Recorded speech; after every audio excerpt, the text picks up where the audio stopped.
Good morning, everyone, and welcome to today's web seminar. My name is Amy Lemley. I'm the Executive Director of John Burton Advocates for Youth. We're very excited to be presenting the information today on a report we're releasing. It's called Youth Homelessness in California. What impact has the 5% youth set aside in the Homeless Emergency Aid Program had so far? How is that for a report title for you? But it does say it all. It definitely says the question that we're trying to answer, so let's get right into it. First, we'll just make sure everyone has the information to participate. The call-in number's there, access code. Please do submit your questions as you get them. There's going to be a lot of figures presented. If you'd like, you can also download the handouts under the handout section on the control panel. We have the report and we have the PowerPoint. And this is being recorded and it will be emailed to all the registrants. My guess is probably sometime later today. So there's no way to miss anything. Sit back, relax, and then really just note your questions so that we can make sure to get to as many of those as possible. Again, we're going to start by learning about the Homeless Emergency Aid Program. Many of you on the webinar are probably very familiar with it, but we're just going to make sure that we start with a good understanding of that. And then we're going to really drill into the findings of the report that we're releasing today. How did we come to these conclusions? What conclusions did we come to? And then really for of major focus is what are our recommendations? What do these conclusions lead us to think about in addressing youth homelessness in California? It's a very timely conversation. For those involved in the state budget process, you know that both the Senate and the Assembly are concluding their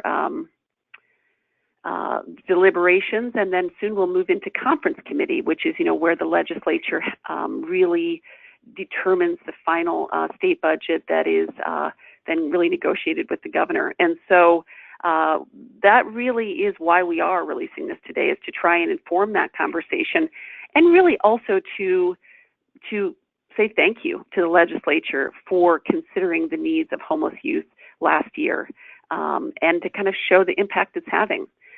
So again, don't forget to submit your questions. That's what always makes it the most interesting.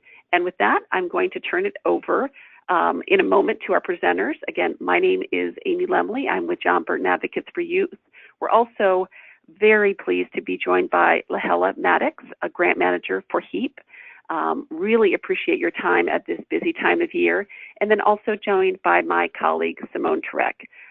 So again, thank you all for being here. And with that, I'm going to turn it over to Lahela. Thank you. Good morning, everyone. Thank you so much, Amy, for having me on the call. So I'm just going to go through a few of the slides and just give you some background quickly. So the Homeless Emergency Aid Program is administered by the Homeless Coordinating and Financing Council. The council was established by SB 1380 back in 2016. And originally, when it was established, it was with the Housing and Community Development. It was a department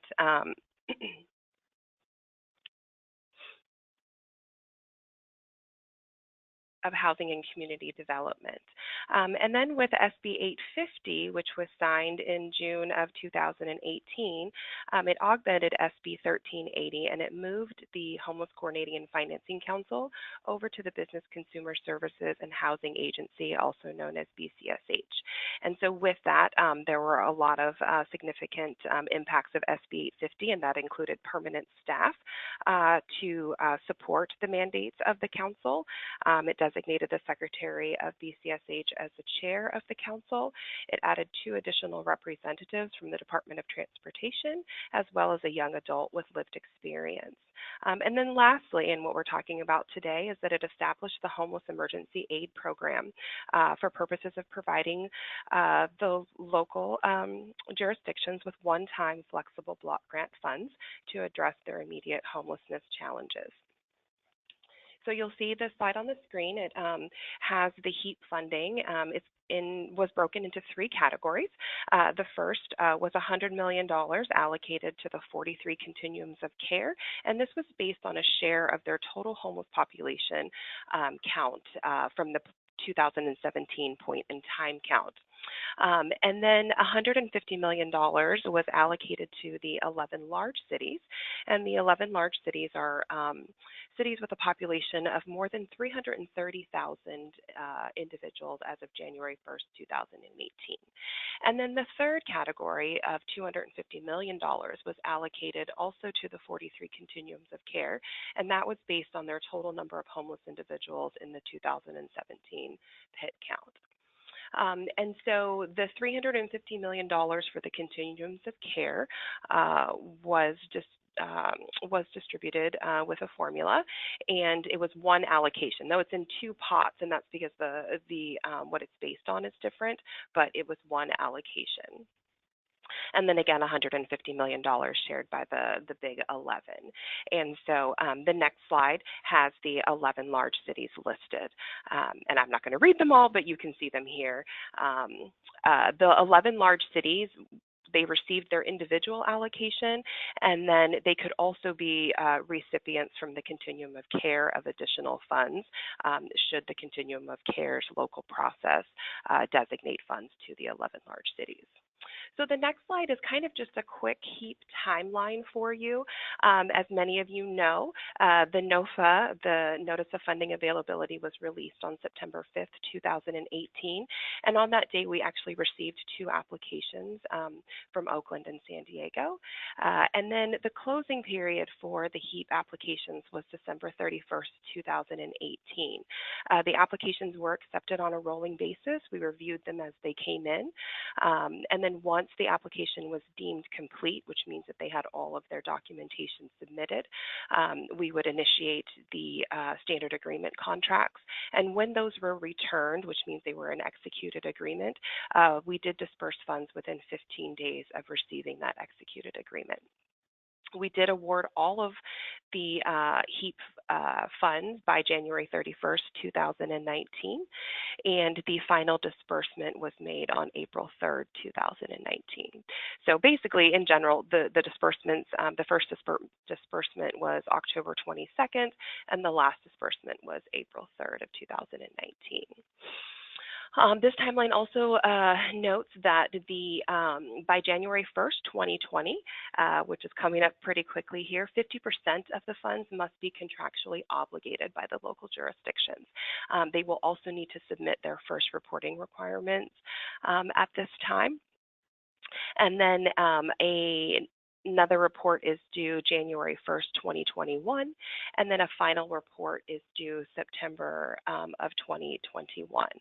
100% of the funds must be expended, and we define that as all funds must be liquidated by June 30th, 2021. So the next slide kind of talks about a few of the requirements for the applicants. They needed to demonstrate that a collaborative process had taken place prior to submitting their application. They could do this in a variety of ways: public meetings, letters of support, their homelessness plan. We did not define what the collaborative process needed to look like or who it needed to include. But overall, as a result of HEAP and this need for a collaborative process, there's been a significant impact in partnerships and collaboration throughout the state, and not only at the local level, but also the state and federal partnerships have really improved, and so we're very excited about that outcome. Not only the financial and the impact it will have on the communities, but just that collaboration and partnership piece is really, really important. And I'll just add quickly on that slide is that we also host a weekly office hours, which has helped with the collaboration piece. We've been doing that since November, and so every Tuesday for an hour, I get on a call with all of the continuums of care in the large cities, and we talk about, before the HEAP application process, but it now has turned into a really fantastic way for peer-to-peer networking to happen, collaboration and resourcing, and really having a great conversation. And then back in April, we added our monthly conversation on homeless youth. So that's really been just a fantastic result of HEAP that we are very excited about. So the next slide talks about the allowable uses for HEAP funding. And so in general, the HEAP funding was intended to provide immediate emergency assistance. The parameters of the program were really broad. It was flexible funding. The categories were fairly broad, though we did design, kind of some buckets or allocations of uses. And those general categories were services, rental assistance, capital improvements, administrative costs, and then there is an other category. And the other could be things that don't typically fit in these other categories, though we are finding that we can really, the other programs really do fit into other services. But some of the other things that you might see happening are the safe parking, mobile hygiene units, showers, bathrooms, laundry services, and mobile healthcare units. And that could be for behavioral health or physical health. Other unique things about the HEAP funding is that at least 5% of the funds needed to be used for homeless youth. So this is the first time that that statute and the funding required this 5% minimum, and then 5% for admin costs. And there were very few ineligible uses, but one of the main ones was that the funds could not be used for overhead or planning activities or HMIS infrastructure, basically, planning events. The dollars were meant to go directly to, to supporting people. And so we wanted as much funds as possible to go to direct services or capital improvements. So the next slide talks about the homeless youth allocations. And so as I said earlier, no less than 5% of their allocation needed to be used to establish or expand services to meet the needs of homeless youth or at risk of homelessness. Again, this was a floor and not a ceiling. So jurisdictions could certainly spend more than 5%, and you'll see later on that some are definitely doing that. The funds could not be used to supplant or reimburse for other programs. It's really meant to establish or expand services. And then in general, the funding needed to be used to meet the needs of homeless youth or youth at risk of homelessness. And so again, it was up to the local jurisdictions to determine what that would look like and decide what their communities needed. And so that is the last of my slides, and so we'll get into the report with Simone. So thank you very much. All right, thank you very much, Lahela. We really appreciate it. And now we're going to get to the findings from the report. As you can see on your screen, the report is being released today. It's in your handouts, and it also is on our website. And I'm going to turn it over to Simone, but before we do that, and she's going to get into the methodology. I just want to thank everyone who made this report possible. It is an extremely busy time, and we asked a lot of continuums of care, of large cities, of youth service providers, of advocates and other stakeholders. And because you made that time possible, we were able to collect this information and understand the impact of this program. So I just really want to acknowledge that and thank you all for that. And so with that, I'm going to turn it over to Simone. Thanks, Amy. And I'll just echo your thoughts. We talked to so many people that gave us their time and their thoughts and shared their experiences with implementing HEAP. And it really made this report possible. Really everything that we learned and we put into this report came from a group of individuals who made that possible. So I'll just kind of share who those people are. So overall, this report contains findings that are gathered from continuums of care that were collectively awarded 95% of the continuum of care HEAP funds, and then large cities that were collectively awarded 80% of the large city HEAP funds. So together, we gathered information from jurisdictions that received 89% of total HEAP funding. So just to kind of give you a picture or a snapshot of kind of how much of the state this captures. And we got this information in a few different ways. First, in December of last year, we administered a survey to all 43 continuums of care in California, and we were gathering information on local services for homeless youth and kind of how each community has structured their HUD-mandated coordinated entry system into homeless youth services. And on that survey, we also included questions related to continuums of care intended HEAP investment for youth. So this was a pretty, preliminary survey. 30 of the 43 continuums of care, 70%, responded to the survey and shared information. And then to kind of get deeper into it, between March and May of this year, we conducted interviews with continuums of care, continued to gather information about the services that were funded locally by the youth set-aside, what proportion of HEAP funding was dedicated to serving homeless youth, and then the experience of continuums of care with implementation of the youth funding. So a total of 38 continuums of care provided this information to us, and then we conducted more in-depth interviews with 11 of these continuums of care via phone interviews.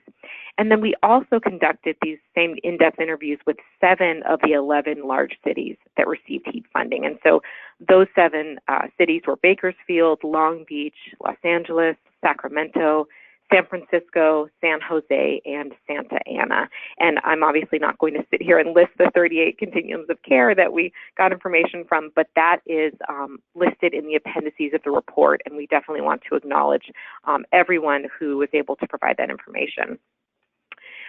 We also got information from other stakeholders. So we attended community engagement and planning meetings at continuums of care in 4 different jurisdictions. So these were, like stakeholder input sessions, or in one case, a post-award planning session. And this helped us kind of learn about local processes. And then lastly, we provided technical assistance to service providers in 5 communities as they navigated the process of applying for HEAP funds in their jurisdiction. And then this allowed us also to just observe those local processes. So again, thank you to everyone, if you were on this webinar, who helped develop this report and inform it. And thank you to the Homeless Coordinating and Financing Council for working with us on this. So now let's dive into the report findings. Now we broke the findings into 4 sections. So first we're going to start with distribution process. Then we'll move into utilization of funds, then findings related to recipient organizations, and then lastly, findings related to funding, planning, and collaboration. And then we'll kind of close out with some recommendations and a question and answer session. So the first finding, more than 3/4 really, or 78% of HEAP funding will be awarded or committed by July 1st, which is really a sign that kind of where we are now in the first half of year 1 of HEAP implementation. The majority of jurisdictions are on track with the state mandates that Lahela outlined earlier regarding fund expenditure timelines. So, 50% of the awarded funds must be contractually obligated by January 1st, 2020, and then all of the funds must be expended by June 30th, 2021. So kind of just to back up, in February, you'll see kind of a smaller number of jurisdictions have committed their funding. That was quite, an early stage. But by May 2019, 39% of continuums of care and 71% of large cities that provided information for this report had and 44% of all jurisdictions, if you look at it combined, had finalized their HEAP awards to local service providers or committed their funds to projects. And then by July 1st, 2019, these figures are expected to increase to 53% for COCs, 71% for large cities, and then 56% when you look at combined for all jurisdictions. And then the 56% of the jurisdictions that project to have awarded or committed funding by July 1st collectively received more than 3/4, so 78% of HEAP funds statewide. So that's kind of where we started here when I first started describing what was on this slide. And then the remaining 44% of jurisdictions that provided information for this report were still in the process of awarding funds as of May 1st, kind of the marker for when we gathered this information, and couldn't project their award timelines. So if you kind of look at the slide, you'll see, it appears that large cities were able to get through this process quicker. A couple things to consider there are just that COCs, continuums of care, did tend to have some, more involved stakeholder input processes just based on kind of what we were informed of. And then large cities were slightly more likely to sole source, which is a quicker process often than putting something to RFP. And so that kind of brings us to our next finding. So predominantly, HEAP funding really was awarded through a comprehensive competitive process at the local level. However, large cities were a little more likely than continuums of care to sole source. So 91% of jurisdictions utilize competitive bidding processes to award HEAP funding, including the youth set-aside. Just one continuum of care that we talked to, and 3 of the 7 large cities that we interviewed sole sourced. So that's kind of telling there. Next slide. Lahela talked about the calls that she conducts every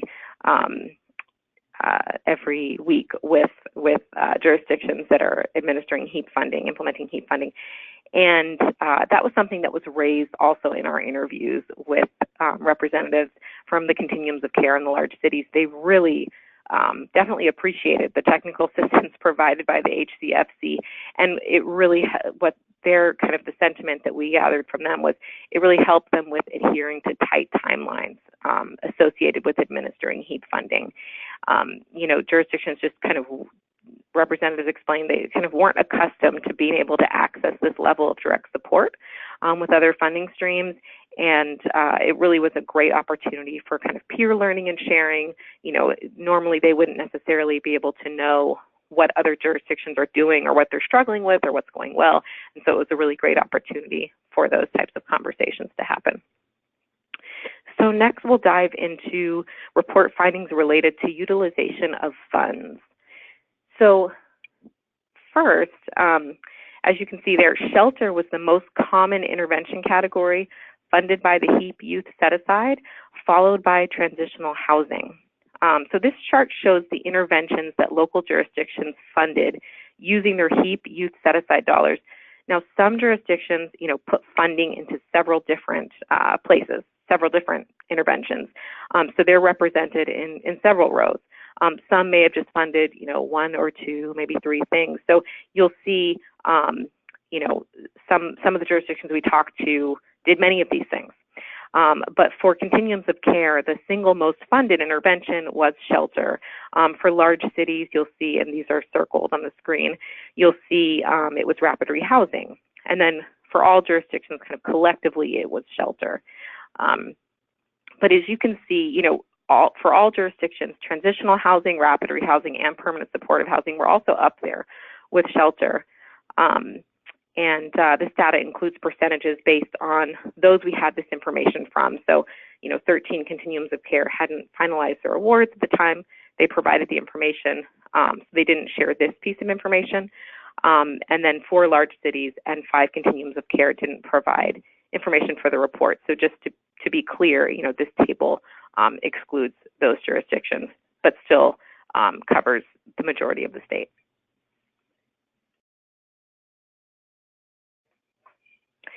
So next finding here. So spending on homeless youth exceeded the state mandated 5% required by HEAP, reaching 10% statewide. So Before I get into the details here, I want to just say that a complete list of continuums of care in large cities, along with their allocation sizes for HEAP and then the amount that they invested in homeless youth, is included in the report appendices. So if you have any curiosity about kind of any of those details or want to look at what it was for your community as we proceed through these findings, you can refer to the report appendices.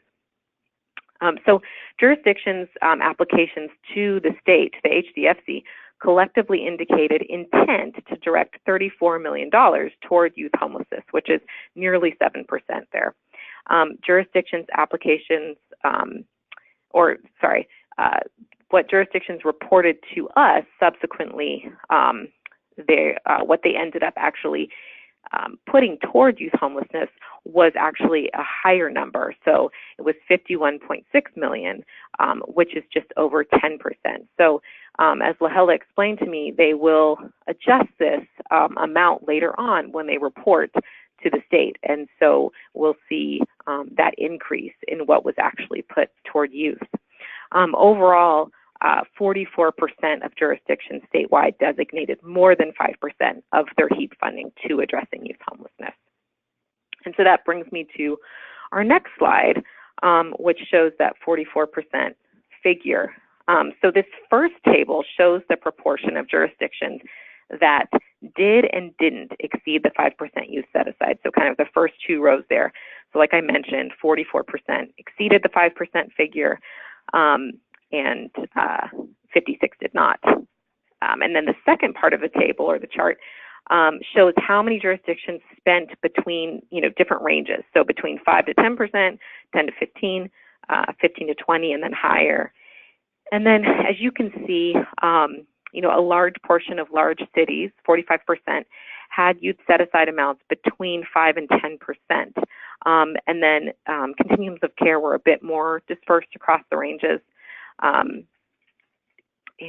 I think next slide. So we looked at a number of factors to identify kind of potential trends regarding, which jurisdictions spent more than 5% of their HEAP allocation on youth. The first thing we looked at was the size of various jurisdictions' HEAP allocations, and then that's what's displayed here in this table. So what was evident was jurisdictions with the smallest HEAP allocations were less likely to exceed the 5% minimum youth set aside. So when we broke them into 5 groups of equal dollar ranges, so you'll see that in the chart, based on overall HEAP allocation size, the 17 continuums of care that received $4 million or less in HEAP funding were the least likely to designate more than the minimally required 5% to youth. The group that was the most likely to designate more than 5% to addressing youth homelessness received HEAP allocations between 4.1 and 8 million. So 64%, that second row there, of these continuums of care exceeded the 5% minimum. And then you'll see kind of the second to last row in the row above, half, so 50% of the group of continuums of care that received like 12.1 to 16 million, and then half of the group that received 16.1 to 20 million exceeded that 5% minimum. And then the group of continuums of care that received 8.1 to 12 million, about 1/3 exceeded the 5% minimum. And just to clarify, we excluded Los Angeles from this analysis just because their overall HEAP allocation of $81.1 million greatly exceeded other continuums of care allocation. And just to clarify, not from the analysis overall that we conducted for the report, but just we gave them their own row is what I meant, as you can see at the bottom there, because they are extremely higher than the other ranges. So here, jurisdictions located in the coastal and central regions of California were more likely to exceed the 5% minimum use set aside. Here we used a regional breakdown by county to evaluate kind of how the proportion of HEAP funding designated for youth differed across the state. The regional breakdown we used was derived from the 5-region breakdown of the CWDA, the County Welfare Directors Association of California, and we found that in a recommended group of the counties report by the California Department of Social Services. So that's kind of where we got this breakdown from. And as you can see, 67% of coastal California jurisdictions and 58% of central California jurisdictions designated more than the minimally required 5% to addressing homelessness. 31% of northern California jurisdictions, 25% of jurisdictions located in California's mountain region, and then 11% of southern California jurisdictions designated more than the minimally required 5% to addressing youth homelessness. And you can see all of the counties we've listed out in each region, just to get clear if you're wondering, like you're not quite sure which region your county falls into, you can see it there. So while some representatives from continuums of care reported using the percentage of youth in their overall homeless population that was identified in the 2017 point-in-time count as a marker for how much funding to allocate to youth services, in most cases, continuums of care did not match their youth investment to their youth PIT count percentages. So, this finding is significant for continuums of care. As Lahela outlined earlier, $250 million of the collective HEAP funding allocated to continuums of care was based on their local point-in-time count ranges. And so this was something that did come up a lot in discussion. And the slide kind of indicates first that the majority of those continuums of care with youth point-in-time counts that were higher than 5% did not end up spending more than 5% on youth, meaning the youth set-aside amounts were not, in most cases, aligned with the percentage of their PIT counts. The slide also shows that, kind of interestingly, there were also some COCs who spent more than 5% on youth that actually had PIT counts of 5% or less. So you can see that there was kind of no scientific formula happening here, overall. The decisions to allocate more than 5% were more commonly based on kind of local advocacy and political will. And next slide. So as I just mentioned, there were these 7 continuums of care that did not have youth point-in-time count percentages above 5%. However, they opted to spend more than 5% on addressing youth homelessness of their HEAP funding. And so we just wanted to list those 7 regions out.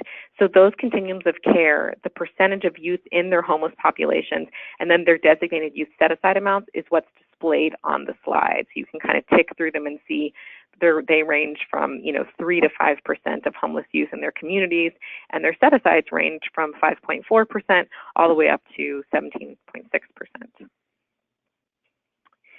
So another interesting piece to this finding was that although point-in-time counts were not largely connected to the amount of the 5% youth set-aside as a whole, we did observe that the 5 continuums of care with the highest youth point-in-time counts in the state did allocate more than 5% of their HEAP funding to youth.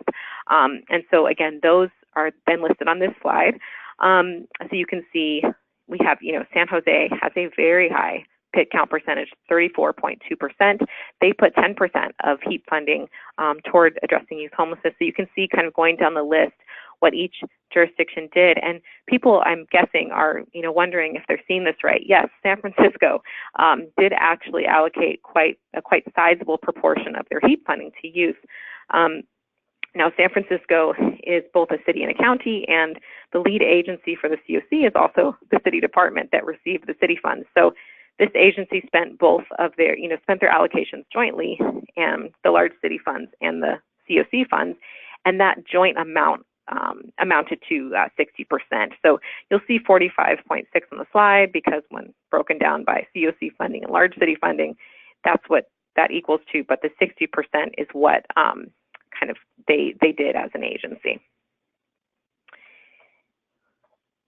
So a small number of communities across the state were currently or had recently been engaged in organized efforts to address youth homelessness that predated the allocation of HEAP funding. And what we noticed was these jurisdictions, in almost all cases, allocated more than the 5% of HEAP funding minimally required to address youth homelessness.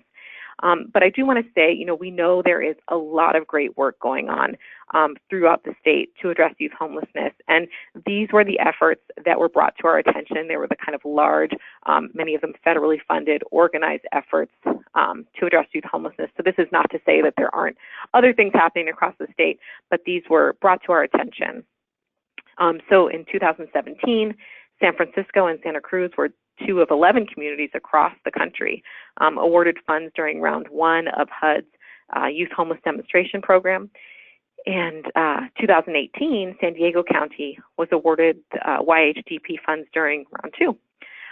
So as part of this project, all 3 of these communities had developed or were developing a coordinated community plan to end homelessness. And so that was informed by stakeholders and approved by HUD, so a pretty significant endeavor focused on youth homelessness.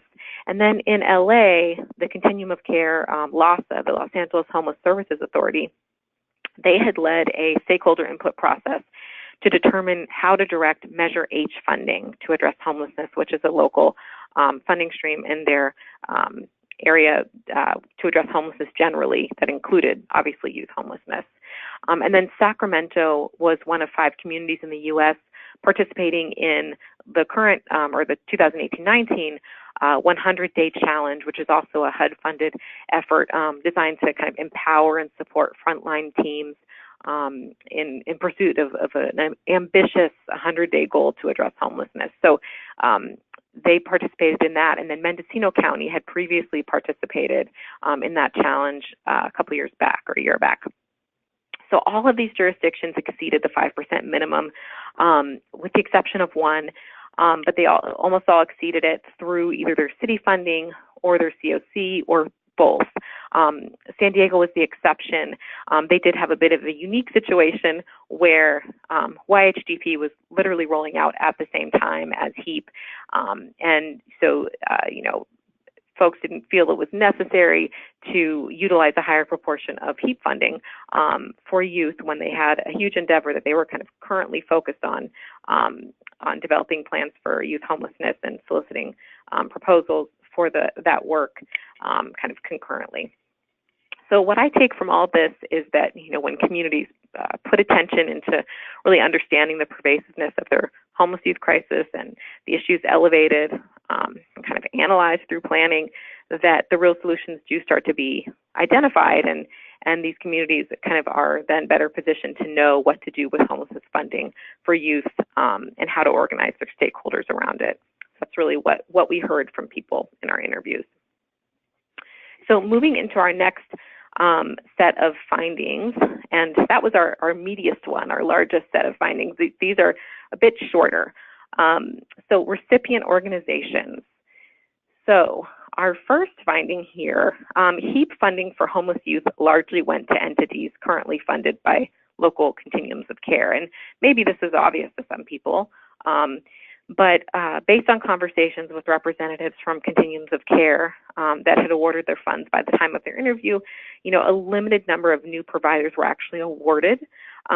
Some communities, did report that HEAP implementation brought new youth providers to the table, kind of engaging in the stakeholder input process or even applying for funding, and which is, notable. But the funding was more commonly awarded to service providers that had previously or were currently receiving funding from the continuum of care.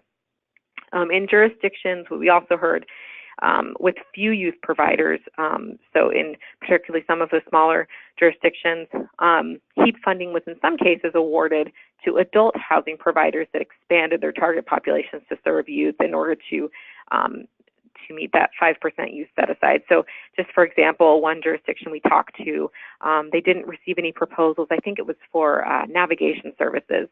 And that was one of the things they really wanted to fund with part of their youth set aside. And so they decided, we have an adult homeless provider who's doing navigation services under HEAP that we've awarded. Let's ask them to expand their target population and also do navigation for youth. And so that's what they did.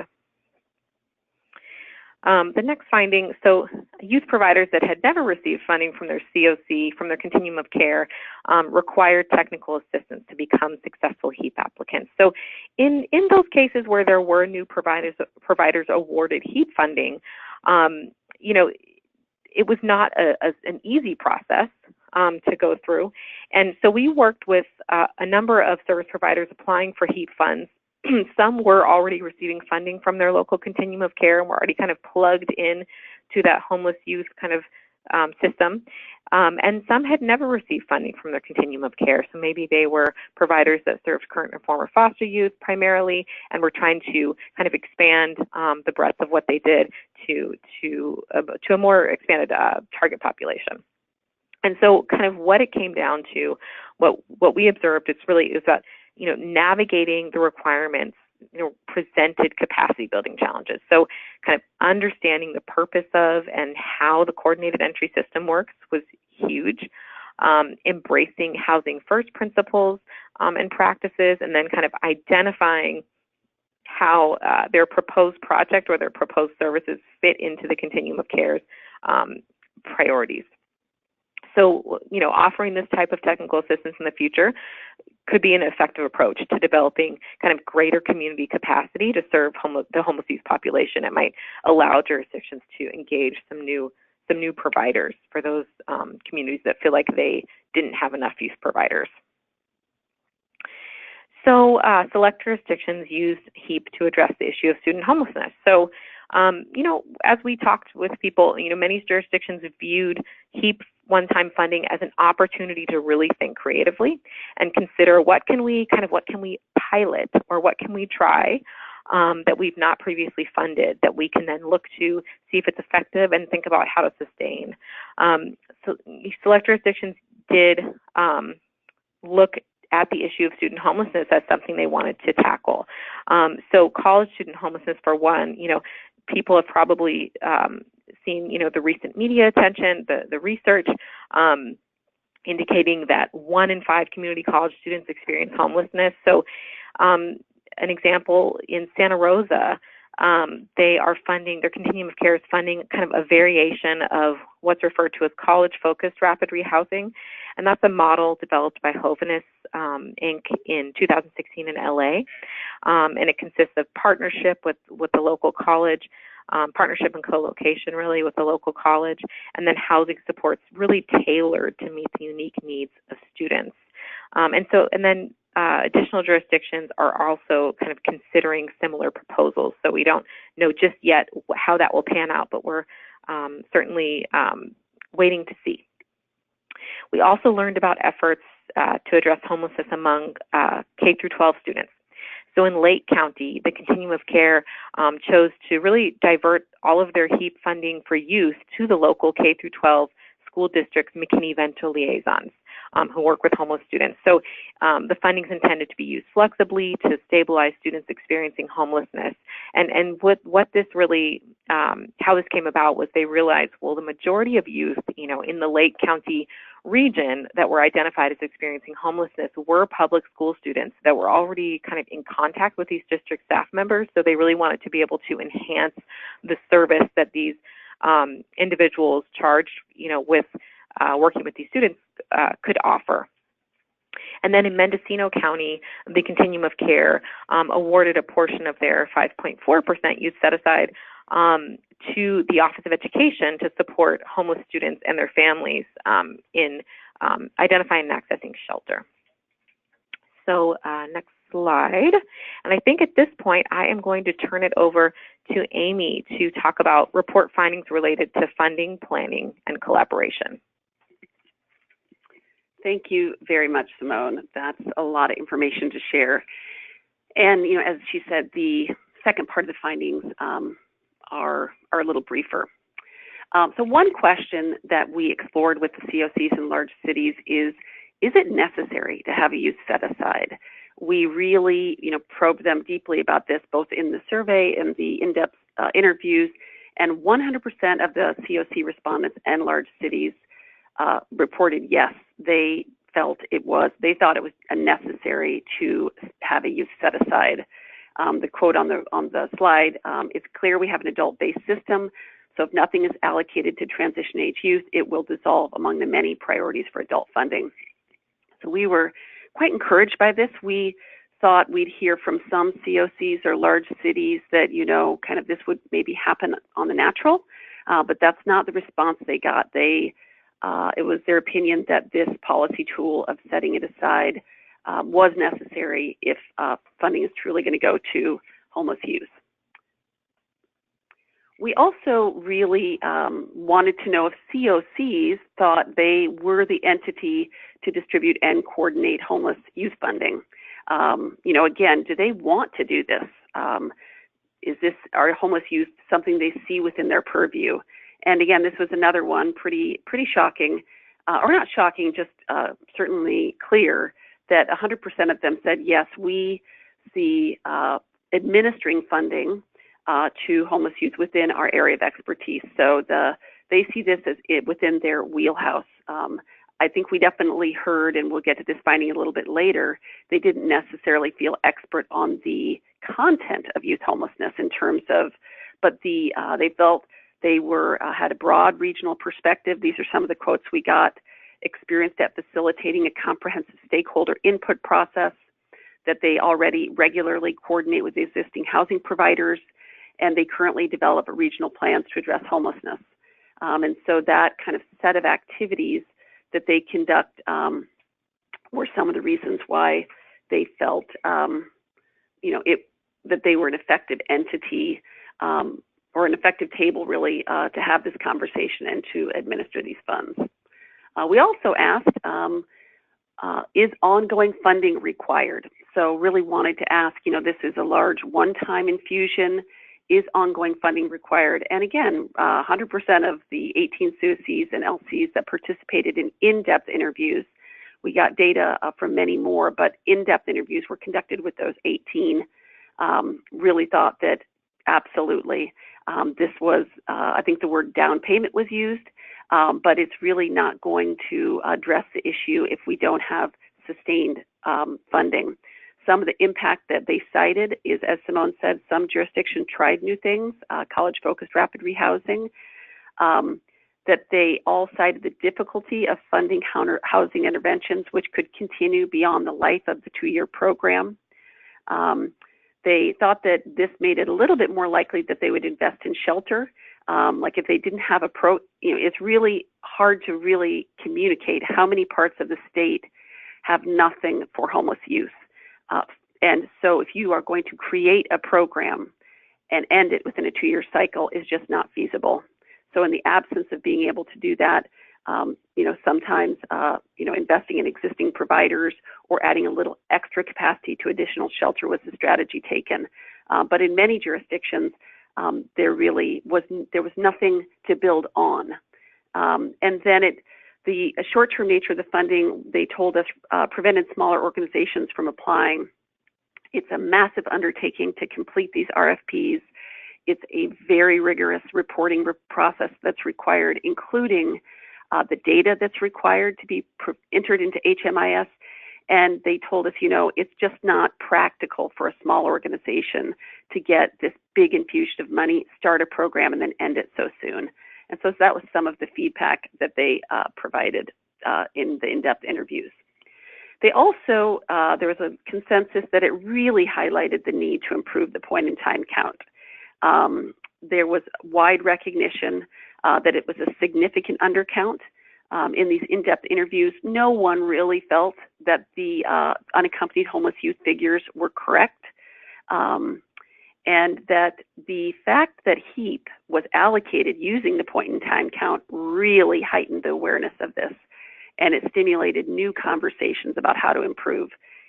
We've been talking about how the point-in-time count is not accurate for unaccompanied homeless youth for a long time, but when the state of California, takes $500 million and drives it down to the locals using that, it changes things. That's what they told us.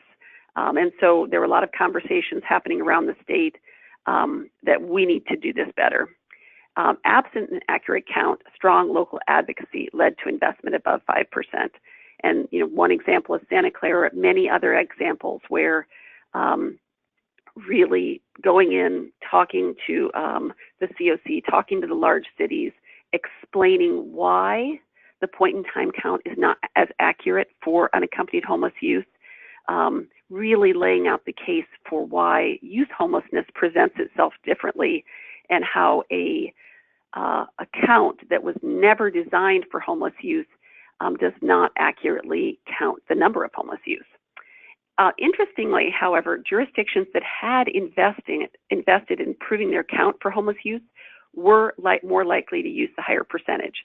So the Santa Rosa, Petaluma, and Sonoma County COC has taken specific steps to improve their point-in-time count for unaccompanied homeless youth, and we did see that they invested more.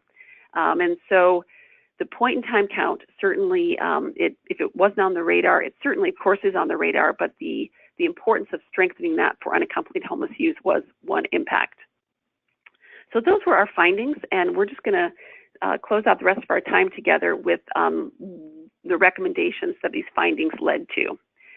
So one is that funding to address homelessness should include a youth set-aside. I think some of us, when HEAP was created, wondered, is this an effective strategy? Our data that we have collected has shown that it has resulted in homeless youth being served. So it really raises the question why we're not doing this on multiple programs. And so that is one recommendation that we're certainly supporting, is that let's make sure that our state's funding does include a set-aside for homeless youth. A second recommendation is that the minimum youth set-aside in the future, if it's going to be one-time funding, and that certainly isn't our preference, but if it is going to be one-time funding, it should be set at 20%. This is a figure that we ran by many COCs and large cities to get some input on, and got support for that. As you can see, on the 5% was in HEAP last year. And you might say, well, what is the case for this? And what you really see on the slide is the three main points that we heard. One is, we know the point-in-time count isn't accurate, and the academic literature suggests it's inaccurate by as much as 25%. So we know it's inaccurate, and so we shouldn't be basing our set-aside on it. Even if we did base our set-aside on it, it shouldn't be 5%. It should be 10%. But secondly is the historic underinvestment in youth homelessness. Again, and this is jurisdictions around the state, the whole theory of HEAP is that you're taking state funding and you're putting it on top of existing infrastructure. That is not appropriate for youth homelessness. The infrastructure is not there. Many places had no youth shelter whatsoever. And so to correct for that historic underinvestment requires a disproportionate amount of funding. And then the third is really the growth in youth homelessness. We and many others, continue to find it shocking, the issue of college student homelessness. It's kind of reached all levels at this point. And so we have, failed to invest in youth homelessness. It has more than caught up with us, and now is reaching a level that's quite concerning. And so to make up for the historic underinvestment and to compensate for the growth in youth homelessness. But again, that relates to one-time funding, the recommendation that we come to from this report. But the real end game, and this is certainly something that was endorsed by every COC and every large city we talked to, was that California requires an ongoing investment. And so you can see the one-time funding. It is amazing. I mean, you can't, $500 million is $500 million. And every COC and large city is putting that money to good use. And we know over 50 million is going to homeless youth. So we cannot discount that. However, for homeless youth in particular, ongoing funding is required for many, but our focus as homeless youth today is really necessary to enable long-term solutions, such as the expansion of housing capacity coupled with services to reduce youth homelessness. Again, we're not putting money on top of an existing homelessness infrastructure. The ongoing funding is required to create that infrastructure. Another recommendation is the point-in-time process must be refined if we continue to use it as any kind of proxy for the distribution of funding. And so, this can happen on a state level. The state could direct resources to improve those counts. It can happen on a local level. And there's no shortage of strategies to consider. The ones that are listed on this slide are from a report that the Urban Institute did. There's many others. The truth is that when we take the time to modify the approach to better meet the needs of youth, that we're able to identify them. But we do need to make those changes if we're going to accurately count the number of young people. Another recommendation is that continuums of care in particular are well positioned to be the entity to administer youth homelessness. Again, the areas of strength that they identified and that we really saw in our stakeholder interviews, in our regional site visits, in our conversations. For many years, the federal government has been requiring the COCs to do this kind of regional local planning. And it's just California's good luck to come on the heels of that and leverage that existing planning infrastructure. However, and it's a big however, as kind of well positioned as they are, we definitely heard from many that they have to improve to better accommodate and consider the needs of homeless youth. The thing we heard over and over is youth development, youth development, youth development. That a 18 to 24-year-old or unaccompanied homeless youth, they have unique housing needs and unique supportive service needs.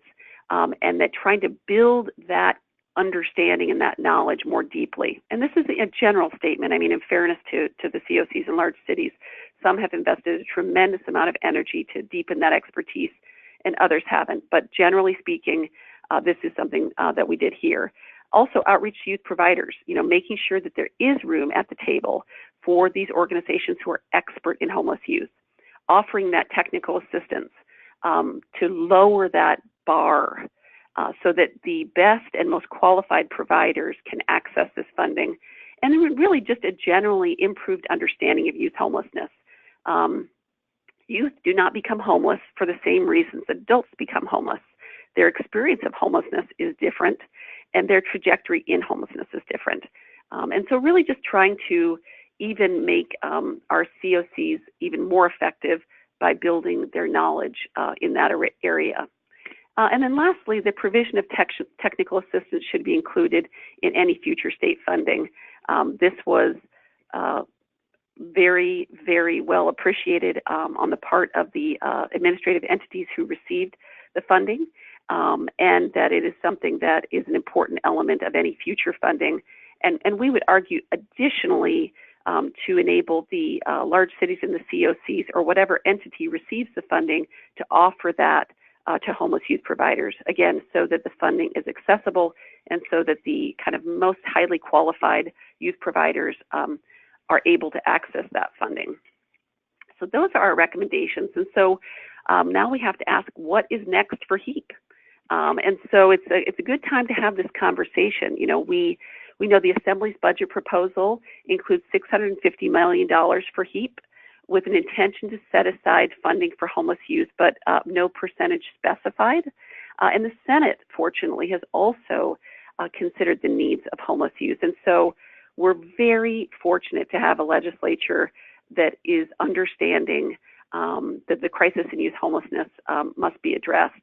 And so the Budget Conference Committee will begin meeting next week, and we're just really asking those of you who are on today's web seminar to please join with us in requesting that 20% youth set aside. We have found there's some excellent work that has gotten started through HEAP last year. We would like to see a ongoing funding for it, ongoing funding source, but considering that this is a report about HEAP and the impact of the 5% youth set aside, we want to be very certain that we continue that good practice and we continue seeing those resources make it to homeless youth in our communities. And so with that, we are going to take some questions. I'm going to hand it over to Simone for just a moment. Thanks, Amy. And just one thing I thought maybe we can add is just that in regards to requesting that 20% youth set aside, once the conference committee members are named, we can send out information to all the registrants so that they can take action. Passing it back. Thank you. All right, let's get those questions and throw them our way. And if you're from a COC or a large city and you don't agree or you feel like these findings were consistent, we're happy to read your point of view, you know, and just kind of have a conversation about this. So one question for you, Simone, is how do you suggest college campuses connecting with COCs begin to build partnerships to support college student homelessness? Great question. So one thing is we did do a webinar on this topic. So I strongly encourage you to look at that webinar under our training archive, and feel free to follow up with me at a later date to talk about this further.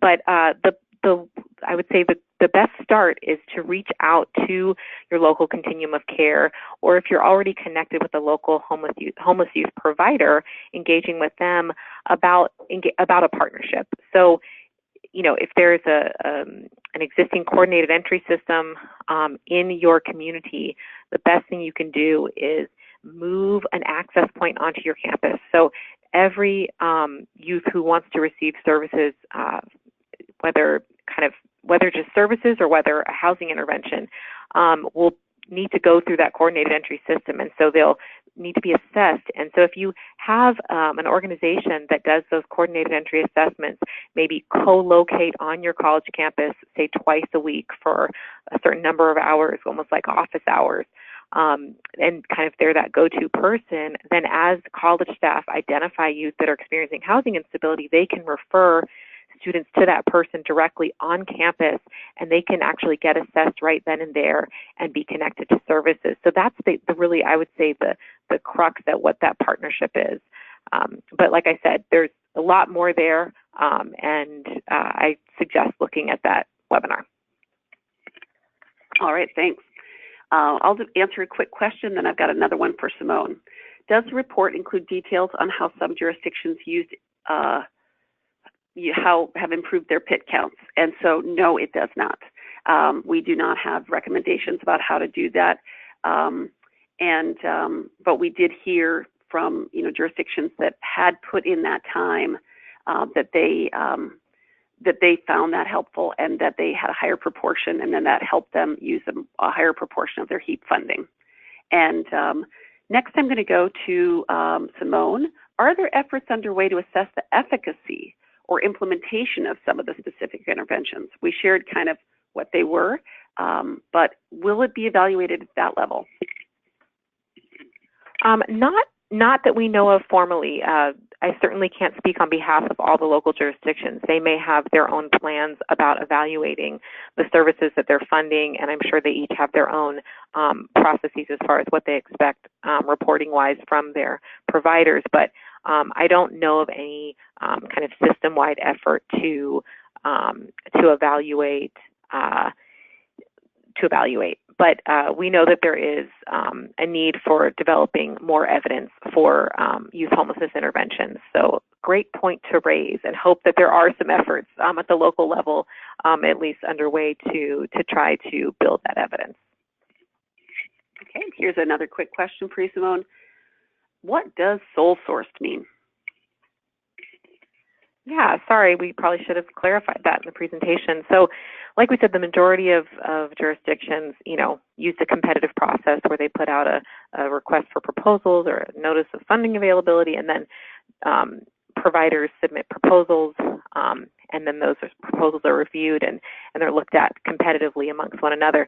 Alternatively, jurisdictions are given the option in certain situations to bypass that process, and this is usually when, like the ones that we talked to particularly said, look, we have a situation where we need a very specific service. So say they are expanding their shelter, and there is an organization that is working on getting a building.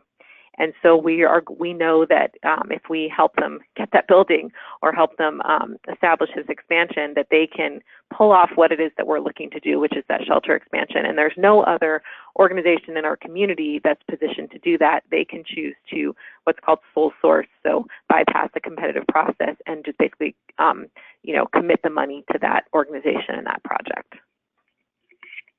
Thanks, Simone. I'm going to go, Lahela, I have a question for you about capital improvements. Can you, you saw from the slide that some jurisdictions did use the funding for capital improvements. Can you help us understand what kind of projects those capital improvement funds might be going to? Not specifically, but what have you been seeing on a state level jurisdictions using capital improvement funding for? Yes, definitely. Can you hear me? Yeah. Okay, good. So in general, the capital improvements include shelters and navigation centers. Some of those jurisdictions are doing new sites, and so that could include land acquisition or a building, acquisition and rehab. So in general, that's the large majority of the capital improvements are for emergency shelters and navigation centers. Some of the other uses they're under capital improvements, but they're more for improvements of current shelters or navigation centers or other types of housing units. So that could include, heating and cooling systems, washers and dryers, expanding their laundry services, improving their bathrooms, making them ADA compliant, things like that. So. And then some of the other capital improvements are the mobile hygiene and mobile healthcare units. So those are really the big ones. There are a few that have done, set aside some of the funds for like affordable housing projects. But those are typically projects that are further in the pipeline and that maybe just needed, a little bit of gap funding, which is what HEAP funds were eligible uses for too, is to really kind of fill those gaps. So there are a few doing, kind of those larger projects, but the majority are doing acquisition and rehab or renovations. Some of the others are bridge shelters. Folks are using. I think LA is doing bridge shelters. Tuolumne and Riverside are doing acquisition and rehab of motels and hotels. So it's kind of a range. All right, thank you. Sure. Simone, a question for you. What would be some recommendations for new youth shelters who would like to access funds? Thanks, Amy. So, the best thing to do is to connect with your local continuum of care. So they have, the funding streams that would potentially support that and can tell you if there's something ongoing or coming up, an opportunity to submit a proposal, and maybe for HEAP. I mean, many jurisdictions are still, the deadline has not passed from which to submit proposals. So I would call them today and find out if there's an opportunity there. All right, Lahela, the next question is for you. It says if only 5% can go to admin costs, can't that compromise the effectiveness of the services provided to the homeless? So I think the question is the 5%, is that is independent of the service money, or does that include what is can be used to fund services? That's correct. So it's separate. So the 5% administrative cost is really for the administrative entity to administer the grant and the things that go along with that. When the subgrantees are, doing services or we don't use this phrase, but it's a common phrase for providers and COCs in large cities is indirect costs. So, those are included in the service component. What it takes to do the service, to do the programs is separate from the administrative cost, if that makes sense. So we have a lot of guidance on that for the FAQs on our website. And then if you have additional questions, of course, feel free to email me directly if you need some additional assistance in that area. Great. Well, we have two more questions, and then we'll, one question that's come in multiple forms from different people is, was there any requirement or special consideration for the needs of current and former foster youth or juvenile probation youth? And so I can answer that. We do know many jurisdictions locally establish priorities for these populations. At a state level, the requirement was a 5% set aside to prevent or address youth homelessness. A question for you just quickly, Simone, is are there performance metrics tied to the 5% set aside?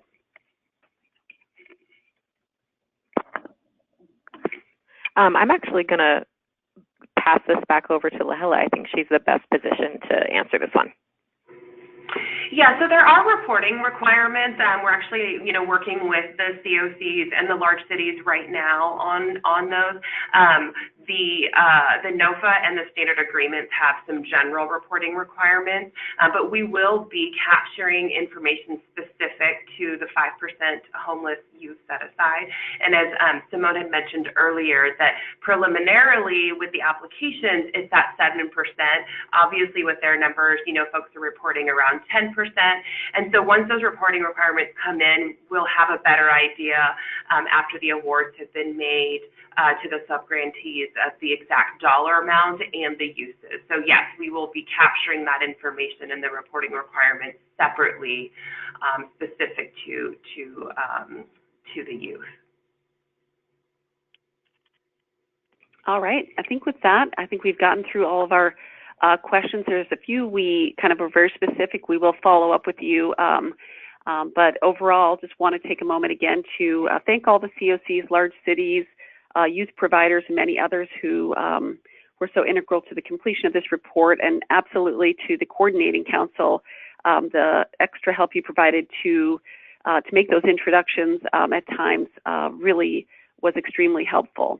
And so again, we do hope you'll join us in calling on the legislature and the governor to set aside 20% of any one-time funding, if it's in the form of HEAP or another form for youth homelessness. And as a follow-up to today's email, we'll be sharing information about how you can do that.